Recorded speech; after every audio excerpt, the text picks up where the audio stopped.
This is by far one of the easiest do-it-yourself camp stoves that you can make. Just using an old water bottle, hopefully you get for free. You can make a nice little alcohol stove. It burns alcohol, methanol, most any flammable liquid. And it's so simple. I'll show you what you need. Starting with a water bottle, preferably a single wall. I have one here that I've already prepped. Then you're going to need a way to cut that water bottle. So for instance, we have a grinder or a set of shears or hacksaw. Depends on the thickness of the water bottle, what tools you're going to need. You can use very thin aluminum, almost tin cans if they have a bottle shape. That'll also work. You're going to need some safety equipment, probably some gloves and goggles, depending on how you're doing your cutting. But there will be sharp edges. To take care of those sharp edges, you're going to want a file or some sandpaper so that you can clean up all those little burrs. And then you're going to need a way to put the pieces together. It's a pressure fit, so you're going to squish them together. You can either use a hammer, a vise, a bench vise works really well, or maybe a clamp, C-clamp or woodworking clamp. You're going to want a couple pieces of wood maybe to press on either end of your bottle pieces so that you're not pushing directly on the thin edges of the metal.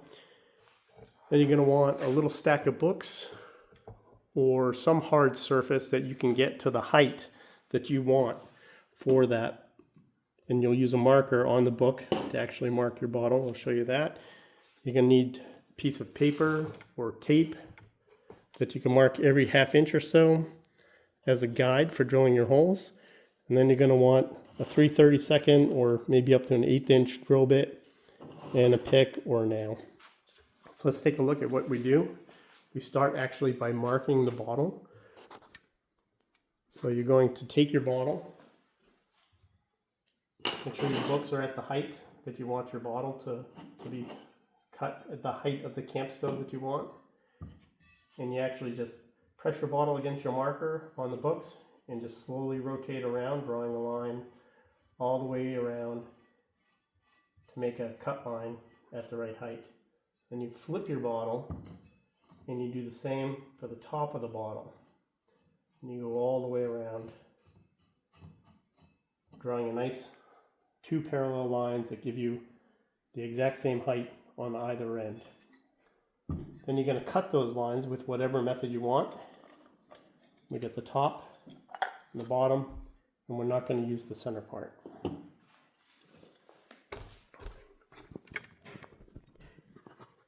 From there, you're going to take a piece of paper that's approximately the circumference of the container that you're using. You're going to mark every ½ inch along here using a ruler. Tape that to the edge of your container, about a ½ inch or so down. You want to make sure it's kind of just below this little crest here, this little curve, so that that vapor, when it gets in between these two walls, when they're pressed together, it will come out those holes. You drill these holes out every ½ inch, and then you're going to use either a nail or a pick to actually pull the holes. Let me just remove this piece. To actually pull the holes out, you're going to use this, just tip them out like this. Just a little bit. It just helps the vapor escape and kind of funnel out. So you can see what I've done on mine. They're each kind of tipped just a little bit to help the vapors channel up through those holes. And then the final step to make, on the top of the bottle, you have to cut a couple of channels into the rim where you'd normally have, your plug or your cap. And what that does is it allows the liquid that you pour in, the flammable liquid, to get into the reservoir on the side so that the vapors can come out the side. So you get some flame in the middle, but most of the flame is going to come out the sides. So if you press this down tight to the bottom and you don't have these little channels in there, then that liquid will be trapped in the center and won't get to the side. So now we're going to pressure fit this together. Just get it started like that. And then I'm going to use the clamp and a couple of blocks.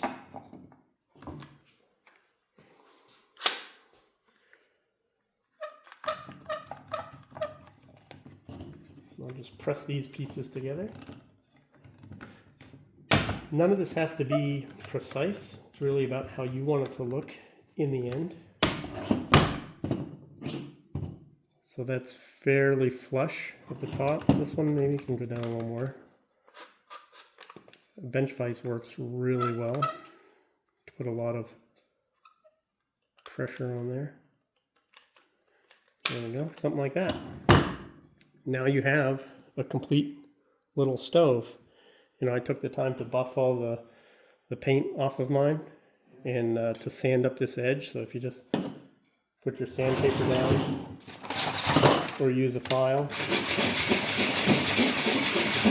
you can clean up that edge and make it pretty. Perfect little camp stove that doesn't cost anything.